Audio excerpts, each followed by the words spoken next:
얼마 전 전세를 살고 있는 지인이 몇 개월 뒤 집을 비워줘야 하는데 전세 매물이 없어 걱정이라며 하소연을 했습니다. 집을 사는 게 어떻겠느냐고 묻자 그가 저에게 이렇게 얘기했습니다. 집값이 떨어질 것 같아. 제 기억에 그는 2년 전에도 같은 말을 했었습니다. 1년 전 지인에게 주식 투자를 권유했을 때 지인이 저에게 이렇게 얘기했습니다. 땡땡 유튜브 봐봐. 곧 경제 위기가 시작될 거래. 그는 올해 초 주식시장이 이미 오를 대로 오른 상태에서 뒤늦게 시장에 뛰어들었고 상승기에 투자하지 않은 걸 후회하고 있습니다. 지난 4월 바이러스로 인해 폭락했던 주가가 반등했을 때 많은 사람들이 버블이라고 외쳤습니다. 그들은 주가가 다시 폭락할 거라고 예측했고 증시가 크게 출렁일 때마다 폭락에 전조하며 주식을 전량 매도하는 과격한 행동을 했습니다. 폭락은 예측할 수 있는 게 아니니 장기 투자하라는 영상에는 비아냥 섞인 댓글이 달리곤 했습니다.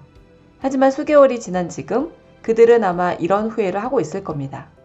가만히 놔뒀으면 훨씬 더 많이 벌었을 텐데. 유튜브 채널 중에는 부동산 가격이 곧 폭락할 거라고 몇 년째 주장하는 채널이 있습니다. 경제위기가 다시 시작될 거라고 몇 년째 주장하는 채널도 있어요. 비가 올 때까지 기우제를 지내는 인디언처럼 예측이 몇 년 동안이나 실현되지 않고 있지만 사람들은 여전히 그들의 말에 귀를 기울입니다.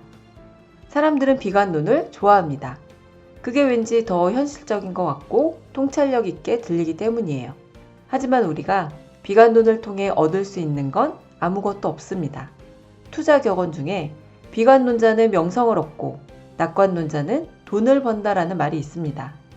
유튜브나 TV를 통해 비관론을 주장하는 사람들은 언젠가 그것이 현실화될 때 명예를 얻을 겁니다. 그리고 그 사이 유명세를 이용해 돈도 벌 거예요.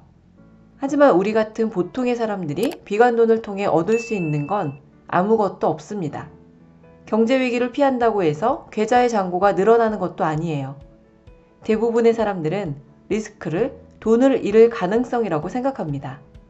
그래서 사람들은 증시가 흔들릴 때마다 금리가 오르면 증시는 하락한다.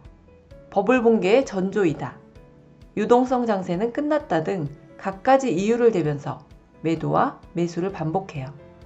하지만 위대한 투자자 하워드 막스는 리스크를 이렇게 정의합니다.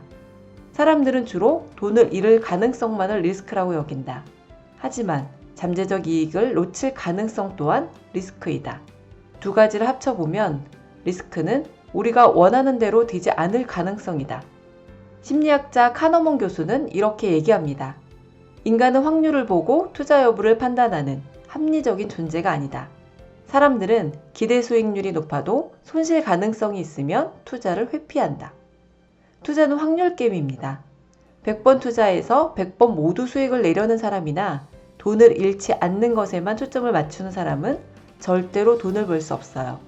돈을 벌기 위해서는 낙관적인 사고와 리스크를 감수하는 태도가 반드시 필요합니다. 돈을 번 사람들, 그들은 대부분 낙관론자라는 공통점을 갖고 있습니다. 그들은 간헐적으로 일어나는 집값 하락보다 지금과 같은 자본주의 시스템하에서는 장기적으로 집값이 상승할 수밖에 없다는 사실에 주목합니다. 10년에 한 번 찾아오는 폭락보다는 9년간 지속되는 호황에서 어떻게 돈을 불릴지를 고민해요. 1986년 통계가 만들어진 이래 30년이 넘는 기간 동안 아파트 가격이 하락한 시기는 3번에 불과합니다. 주식시장은 단기적으로 등락을 반복하지만 내릴 때보다 오를 때가 훨씬 더 많았으며 100년 넘게 올랐습니다. 자산가격 폭락과 자산가격의 장기적인 우상향, 여러분은 어느 쪽에 베팅하시겠습니까? 폭락을 예측하려던 투자자들이 잃은 돈이 폭락 자체로 사라진 돈보다 훨씬 많다. 세계 경제가 엉망이 된다고 대중매체가 떠들어대면 이 말을 기억하라. 전문가들이 이번엔 달라서 위기를 절대 극복하지 못한다고 주장하면 이 말을 기억하라. 세상은 가끔 침체하기도 하지만 머지않아 활기를 되찾고 더욱 발전한다. 투자에 따르는 위험은 크지만 투자에 대한 보상은 더 크다. 지금까지 YGTV였습니다.